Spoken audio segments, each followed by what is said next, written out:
Hello viewers, welcome back to my channel. আশা করছি তোমরা ভালো আছো। একটা নতুন ভিডিওতে তোমাদের স্বাগত জানাই। আজ ঘুরতে ঘুরতে আমার চলে আসা একটি ঐতিহাসিক ঘাটে, যার নাম মায়ের ঘাট। নামেই বোঝা যাচ্ছে এই ঘাটের সঙ্গে আমাদের মা শ্রী শ্রী সারদা দেবীর নাম ওতপ্রোতভাবে জড়িত রয়েছে। আসুন আজ শ্রী শ্রী মায়ের পদধূলি ধন্য এই ঘাটটির সম্পর্কে কিছু কথা জেনে নেই। বাগবাজার শ্রী শ্রী সারদা মায়ের ঘাটে আসতে হলে আপনাদের মাঝেরহাটগামী ট্রেনে উঠে নামতে হবে বাগবাজার স্টেশনে। সেই স্টেশন থেকে মাত্র 2 মিনিটের হাঁটাপথে পৌঁছে যেতে পারবেন এই মায়ের ঘাটে। রাজা রাজবল্লভের ঘাট, যাকে আমরা বাগবাজার ঘাট বলে জানি, তার পাশেই রয়েছে মায়ের ঘাট। আগে এই ঘাটের নাম ছিল বিচালি ঘাট। বাগবাজারের বাড়ি থেকে মা যতদিন জীবিত অবস্থায় ছিলেন ততদিন তিনি নিয়মিত গঙ্গা স্নানে যেতেন। তার ঘরের জানলা দিয়েও গঙ্গা দেখা যেত। তিনি যে ঘাটে স্নান করতে যেতেন সেই ঘাটটি পরবর্তীকালে মায়ের ঘাট নামে পরিচিতি লাভ করে। এই ঘাট দেখতে, স্নান করতে শ্রী শ্রী ঠাকুরের ভক্তরা ছাড়াও প্রচুর মানুষের সমাগম হয়ে থাকে। বিশেষ করে ঠাকুরের জন্মতিথি এবং শ্রী শ্রী সারদা মায়ের জন্মতিথিতে সারা দেশ থেকে এমনকি বিদেশি বহু পর্যটকদেরও ভিড় হয়ে থাকে। ঘাটের পাশেই একটি ঘরে শ্রী শ্রী সারদা মায়ের একটি প্রতিকৃতি রয়েছে। ভক্তরা স্নানের পর সেখানে ফুল, ফল ও মিষ্টি, ধূপ সহযোগে মাকে পুজো করে থাকেন। সাম্প্রতিককালে এই ঘাটে সন্ধ্যাবেলায় গঙ্গারতিরও আয়োজন করা হয়েছে।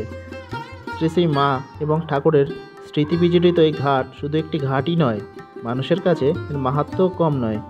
মায়ের ঘাটকে কেন্দ্র করেই কলকাতায় একটি বিশিষ্ট দ্রষ্টব্য স্থান হিসেবে গড়ে উঠেছে। বাগবাজার শ্রী শ্রী মায়ের ঘাটের অন্তরেই রয়েছে শ্রী শ্রী মায়ের বাড়ি। আসুন তার বাড়ি সম্পর্কে কিছু কথা জেনে নিই আজকের এই ভিডিওর মাধ্যমে। 1886 খ্রিস্টাব্দে শ্রী শ্রী রামকৃষ্ণদেবের প্রয়াণের পর শ্রী শ্রী সারদা মা আর কখনো দক্ষিণেশ্বরে ফিরে যাননি। কিন্তু কলকাতায় তার বসবাসের নির্দিষ্ট কোনো বাড়ি ছিল না। সেই সময়ে তিনি কামারপুকুরে কিছুদিন বাস করেছিলেন। এই সময় তাকে নিদারুণ অর্থাভাবে পড়তে হয়। এই খবর রামকৃষ্ণদেবের শিষ্যদের কানে পৌঁছালে তারা মাকে কলকাতায় নিয়ে আসেন এবং স্বয়ং স্বামী বিবেকানন্দ আমেরিকা থেকে তার গুরু ভাইদের অনুরোধ করেন যে মাকে যেন তারা ঠিকমতো দেখাশোনা করেন। সেই মতো কলকাতায় কোনো একটি নির্দিষ্ট বাসস্থান না থাকায় তখনও তিনি ঠাকুর রামকৃষ্ণের বিভিন্ন শিষ্যদের বাড়িতেই আতিথ্য গ্রহণ করতে থাকেন। অবশেষে বাগবাজার গঙ্গার কাছেই স্বামী শারদানন্দ এবং ঠাকুরের অন্যান্য শিষ্যরা নতুন দোতলা বাড়ি তৈরি করেন এবং 1909 সালে শ্রী শ্রী সারদা মাকে সেখানে পাকাপাকিভাবে নিয়ে আসা হয়। এই বাড়িতেই দোতলার একটি ঘরে আমৃত্য তিনি বসবাস করেছিলেন। এই বাড়ি পরবর্তীকালেই মায়ের বাড়ি নামে খ্যাতি লাভ করে।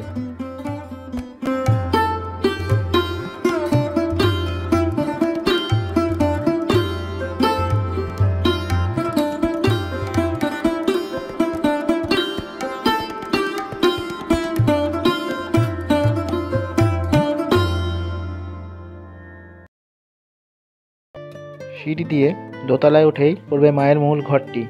এখানে মায়ের ছবি দিয়ে খুব সুন্দরভাবে ঘরটিকে সাজিয়ে তোলা হয়।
তাই তোমরা সবাই মিলে অবশ্যই একবার ঘুরে যেতে পারো শ্রী শ্রী সারদা মায়ের ঘাট ও তার এই অপরূপ সুন্দর বাড়িটি, যা তোমাদের মনকে মুগ্ধ করবেই।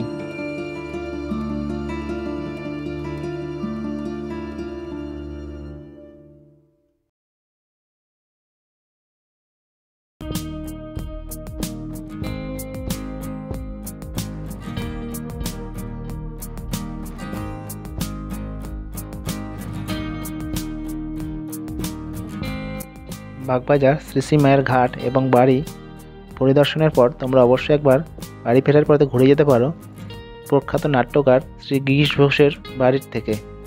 এই বাড়িটি শ্রী শ্রী মায়ের বাড়ি থেকে খুব সামান্য দূরেই অবস্থিত।